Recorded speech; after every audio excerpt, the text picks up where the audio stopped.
I would like to talk about the Akashic records of this planetary grid. Now, the Akashic record of planet Earth is downloaded to the moon and transmitted to the sun. And the sun is a interdimensional, intergalactic communication center.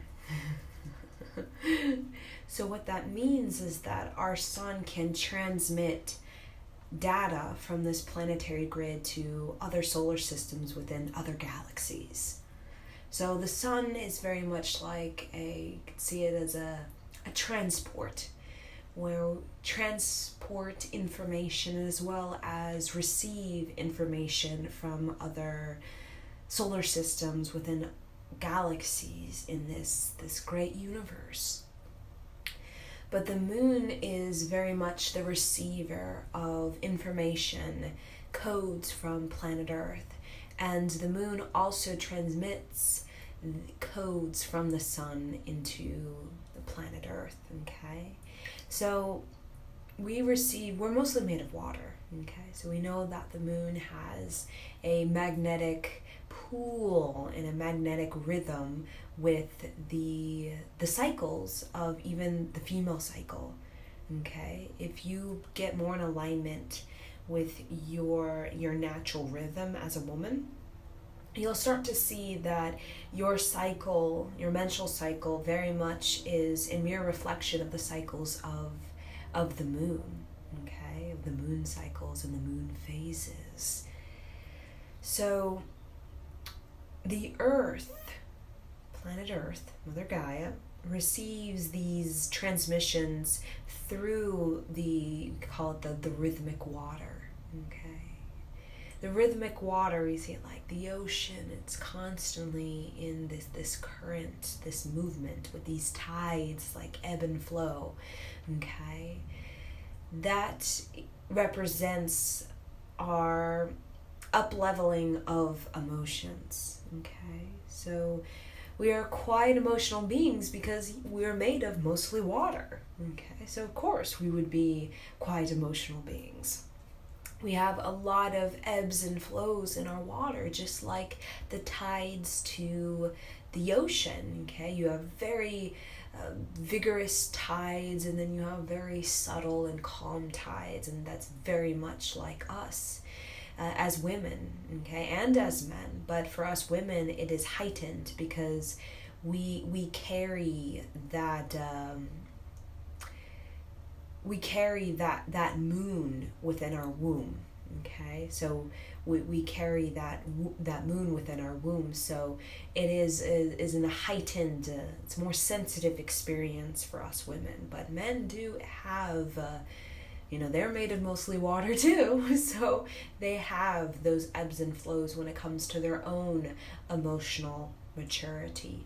Okay, so the Akashic record, let's look at that. So for those of you who do not know what that is, Akashic record is very much like a library, a giant library hall. Okay, and I like to see it like a forest, and imagine that the trees are the giant elder trees, and the giant elder trees are carved into them shelves, and within those shelves are books. And that's kind of how I visualize it.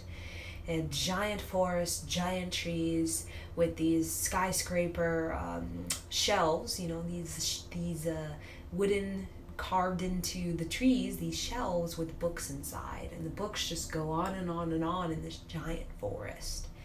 Okay, and there's a librarian, and usually the librarian is some kind of master, usually like a yogi, a guru, ascended being, and we call them wisdom holders. So we have wisdom holders on this planet Earth, okay? And usually they are considered shamans or yogis or gurus or masters, okay?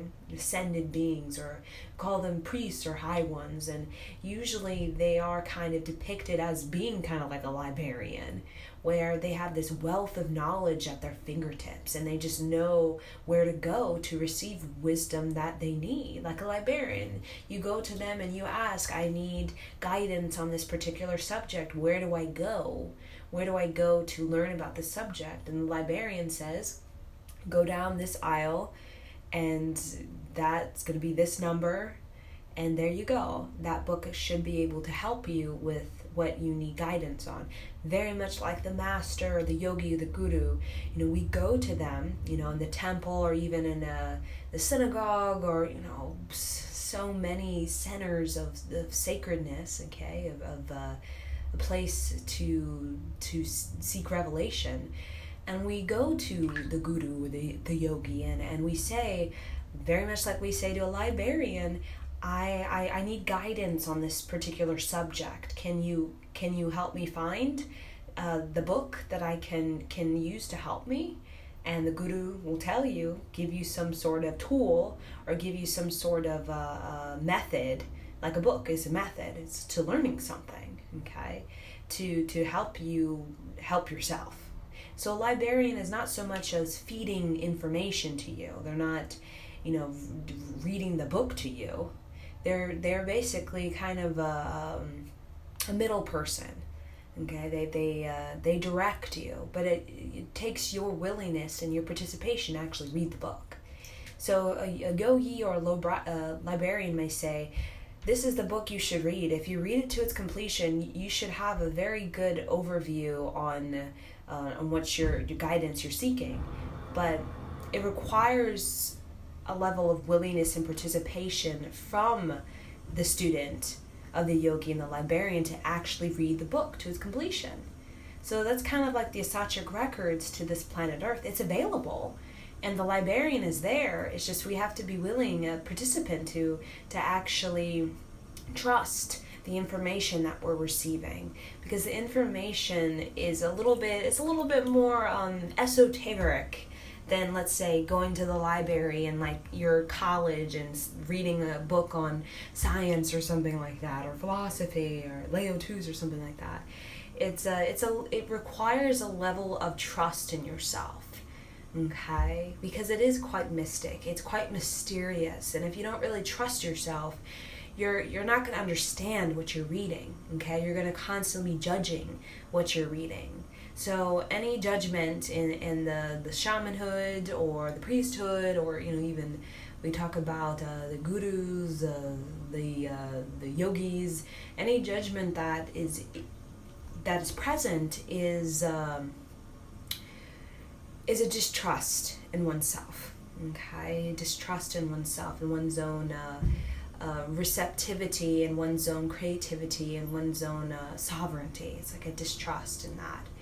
So a part of the Akashic records and being able to access that, as like Edgar Cayce has, he's one of the greatest examples. Edgar Cayce, working directly with the Akashic records, is our psychic abilities, is our sensitivity. Okay, so sensitivity is kind of like going to college to be a librarian for those who want to channel these Akashic records. You have to become very sensitive to the subtle body, because the subtle body of a person is how you're able to basically read their book of their incarnations, okay, through the subtle body, because the subtle body of every person crosses dimensions. Okay, so I have a subtle body, everyone has a subtle body, and usually children, they're the best at picking up on the subtle energy of their parents, even the moods of their parents. They can just pick it up. They can pick up pretty much a lot on their parents just by the subtle body and receiving that. So how we as a psychic, and overall being a psychic, is we connect with the subtle energy through our sensitivity and through trust, through trusting ourselves, with practicing, really practicing and getting that sensitivity very trustworthy, we could say, very trustworthy.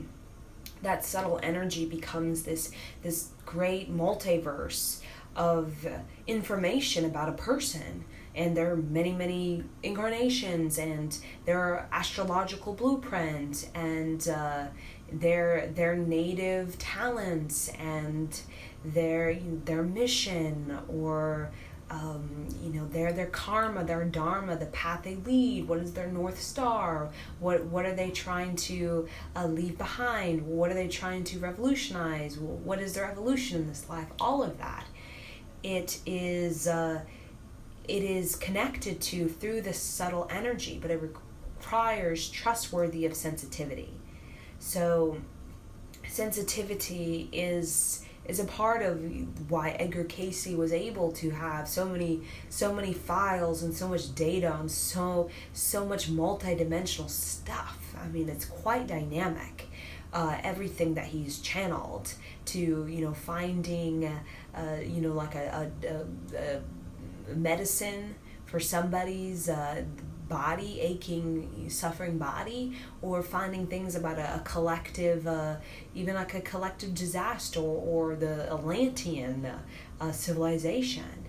We are that dynamic in our subtle body when it comes to how much information that we're transmitting out of this physical body, and how much information that we are constantly receiving through the moon.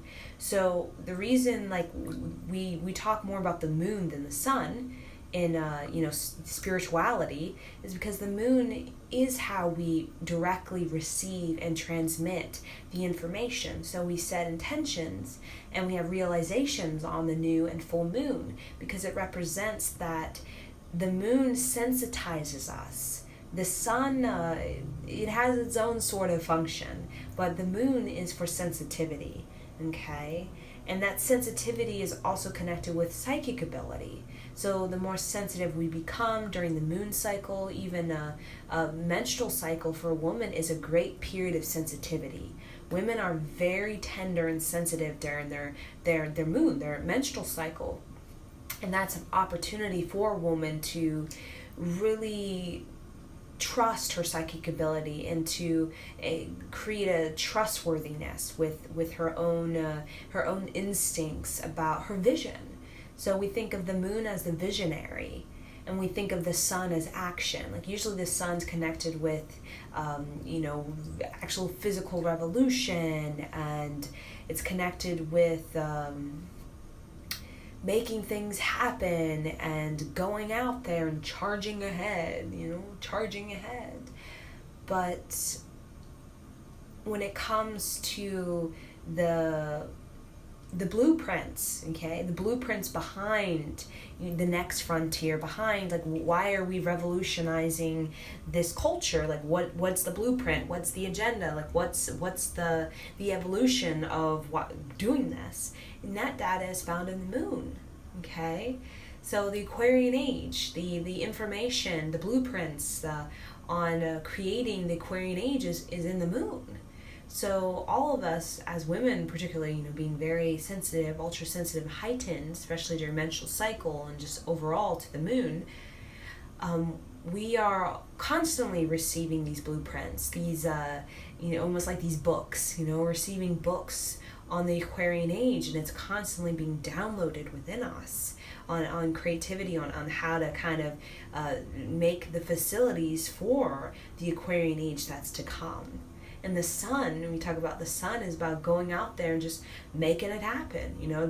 Assert yourself, get yourself out there, meet people, get groups of people together, make a community, have a team. So we think of Moses and his whole revolution as very much like the sun. I get my team together, I got my community, and we're charging ahead. We're unstoppable, we're invincible, we have so much vitality. That's like that lion of the sun. Okay, but the librarian, when we go to the library, what do we feel? We feel peace. You meet a librarian, and most of them I've met, they're so peaceful and they're so calm, and it's like going into the forest. It's like everything is just so subtle and so simple, and there's just a spaciousness. It almost feels like timeless, like time doesn't exist when you're in this beautiful forest, and it just kind of is so present with you. That's the Akashic records. It's like a forest that feels so timeless. And a lot of people even connect with trees to connect with information of this planet. Even in the ancient times of the ancient golden ages, a part of being initiated as like you could say priest or priestess or a high psychic. In the golden age, high psychic was very much like the we could call the governor or the president of our time. That's kind of the equivalent. The psychic, the very trustworthy psychic of the golden age, male or female, usually kind of female in these particular golden ages, was very much like when we think of priests of organized religion, even in the ancient past, they were almost equal or above the king. They were equal or just slightly above the king. Okay, so when it comes to psychic and sensitivity and this library, it is in the ancient past of great value to humanity. And in the ancient past, like I was getting to, kind of lost track a little bit, the forest, a lot of the initiation process, even today for shamanism, is literally just going out into the forest and just connecting with the trees in total silence and allowing that connection to the forest, that trees, to speak. And it's also a way to clear all judgments and the information that you're receiving and the assumptions of what you're going to receive, any sort of judgments of how you're going to receive, what's going to come through, how's it done, how long do I have to wait. All of that is pretty much broken down to this subtlety, like innocence, like a child. And that's how these great priests and priestesses of the golden ages would be able to graduate to a level of receiving information, become like a librarian, So we think of the Egyptians as these very sophisticated librarians in the way that they could archive their data. They archived it in a very sophisticated, almost scriptic, like Morse code. It's even we don't even understand the symbolism, and we don't even understand the totality of the knowledge that's basically there everywhere in ancient Egypt. And a lot of it, I'd say 75% of it is kind of not there. It's kind of lost, or it's like hidden, or it's unavailable, or we just haven't we haven't come across it yet. But it really reveals that in the ancient times that being a librarian was something of great value. And a part of that, being a librarian, even today, people don't really look to be a librarian, but being a librarian in the ancient past was something of like what we consider of being a yogi or a guru today. Everyone wants to be some guru or yogi kind of thing. We're all fascinated with masters. But a part of even Edgar Casey's journey of coming into his own sort of librarian or priest or priestess kind of frequency is just simply sensitivity.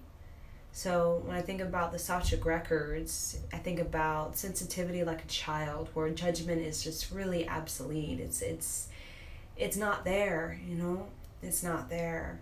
And a lot of the initiations are about judgment, are about anger, are about irritation, all about working with your own triggers. So when we think of it's almost like the bulk of, we even see our life is about overcoming anger and overcoming self-belittlement and overcoming the judgment and the shame. And it's like we're overcoming all of these judgments before we can actually get to the receptivity. So it's kind of like we spend 75% of our life just really breaking through, burning through all of the layers of judgment so that we can, in the end, return back to when we were a child. So it's interesting how we come full circle and we always kind of return back to when we're a child. Except the only difference between the inner child of our 5-year-old self and let's say we are initiated into being a librarian, initiated into be a librarian, is that we, as an adult, through going through the darkness that the child doesn't necessarily go through. The child is not meant to go through darkness, okay? But going through that darkness of our own just judgment and shame and the suffering of that, of dealing with the hatred or just that whirlwind of just heavy human emotions, we gain a dignity that a child doesn't develop. I mean, it's inherent, but it's not really developed, okay? A sense we call an adult dignity. And that dignity, like the librarian, is the same thing as a librarian who knows where everything is. That's the level of dignity we gain, where we become very precise, we become very intentional, and we become very clear on ourselves and on the knowledge we've gained. It gets quite organized. So that's kind of dignity. Our knowledge gets quite organized and we get kind of clear and things get they get more tidy and they get they get together. The information kind of comes together instead of just being misunderstood and just a mess everywhere, okay? That's kind of what we see the dignity through that 75% of the journey being about kind of like that shamanistic of having to liberate yourself and know what it's like to liberate your suffering and the darkness and the human experience and the doubt and the fear and the attacks and all of those kinds of things. So you can get to, we call the other side, okay? It's like the child is one side and the other side is the child, but it's just, we call the adult child, okay? And that kind of bridge between is that liberation, is that sovereignty, that incredible empowerment. And that's very much the education experience. Like, librarian, you go to college to be a librarian, but that's the educational experience for the person who wants to be psychic to the Akashic records of themselves and of other people. Because when you become very sensitive, you also become very vulnerable. Not like a weak puppy, okay? Vulnerable as you become like really available to what we call everything on this planet. And everything on this planet, there's all kinds of light and love, but there's also a lot of darkness. So when you become available, when you become like truly available to this planet, you see the darkness, okay? Because if you truly want to be a librarian, you truly want to learn about everything. Librarian, you go to a library, there's books about some really heavy duty emotions on like the Holocaust. I mean, in pictures of the Holocaust in those books that would just tear your heart up. So sad. And then there's, again, in the next aisle, there's this book on Dr. Seuss, and it's just so lighthearted. In order to become a true librarian of the Akashic records, you have to be able to handle all of that. You have to be able to handle the books on like some very massacres or genocide. There's some, very dark things. Because information of the library and information of the Akashic records is kind of similar. It's a polarity. So one corner you have mental illness and the suffering of mental illness, and in the next corner you're in like the children's section, and then there's Dr. Seuss books. And you have to be able to navigate all that. You have to be able to file all that without, getting weak and shaking and just kind of shutting down. Because when we shut down our sensitivity, when we get desensitized, basically what happens is we are no longer available to information. So our intuition is there always with us, but we become unavailable. So when I see people who I can just see in their aura that they're very desensitized, they're very distracted, they're very numb and bored. Usually when you're desensitized, you're really bored. Like you're just kind of going through the motions and you're very bored. Okay, you're like, oh, like my life is kind of like so boring, even if I'm rich. Even if I'm rich, I'm just kind of bored, emotionally bored. Okay, this desensitized emotions, what that does is we can't receive our intuition. And when we can't receive our intuition, well, we lose our vision. That's why we think of moon as in the ma, as in the mother, as in the visionary, as an insight into clear psychic ability. So without sensitivity, receptivity, which is kind of the same thing, sensitivity, receptivity are the same thing, we cannot receive a vision. And without a vision, it is like we're bored. It's like we're just kind of just going through life bored, because we don't have like an intention, we don't have like a manifestation. And like that librarian, even though their job is simple and kind of, we think it as easy, but it's intentional. A librarian's work is quite intentional. It's not lazy or just sitting around doing nothing. It's quite an intentional experience of organization and tidying up. It's about bringing vision, and vision to the library is keeping things together, and having that. For the Akashic records, it's like having that level of sensitivity to keep the information up to date, to keep the books valid, to keep the information truthful and dignified, and to keep yourself dignified, so that when you're providing like direction to people, you're actually leading them towards a path or a book that actually can be helpful. Not just just go to any book, it'll help you. They ask for guidance, and you know what to do. You know how to help, because you've studied that. You studied your sensitivity. You studied that library. You study it very thoroughly, so if somebody comes in, they ask about a particular topic in the Holocaust, you don't fear it. You have a vision of it. You know how to help that person with that.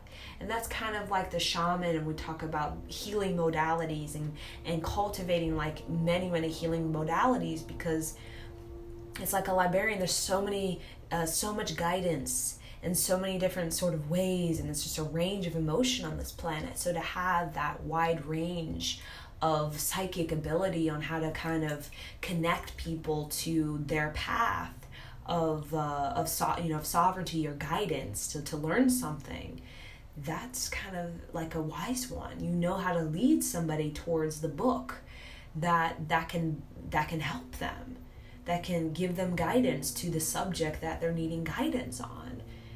Okay, so I just wanted to share this because the Akashic records is quite interesting. I wanted to kind of channel my current understanding of what the Akashic record is, and kind of the library of it, and the librarian of the Akashic records, and how we connect with it, like I said, through the moon, and how it connects with us, and how the Akashic record helps us, like a library, helps us to be informed, to be up to date, and to learn subjects, to give us like a talent or a tool to learn subjects in our life, so that we can grow wiser. So the Akashic records overall there to help us to grow wiser, so that like we have books so that we don't make the same mistakes.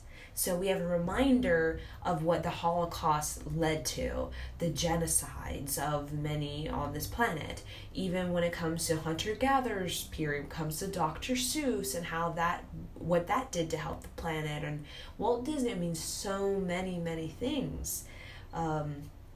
Just give us a wealth of human experience to bring a depth to us, so we can become more depth. We have more depth when we have more range. We become more universal. Okay, like the librarian's super universal. It's like they might as well kind of be like a like a historian, like of just the human psychology or the psyche of human. The historian of the human psyche. But becoming that, we have much to offer this planet, and we have intentional direction with our time on this planet. And that's what the library is, to help us to become more intentional, to direct us, to give us a wealth, to be helpful so that we can be helpful to other people. Okay, so yeah.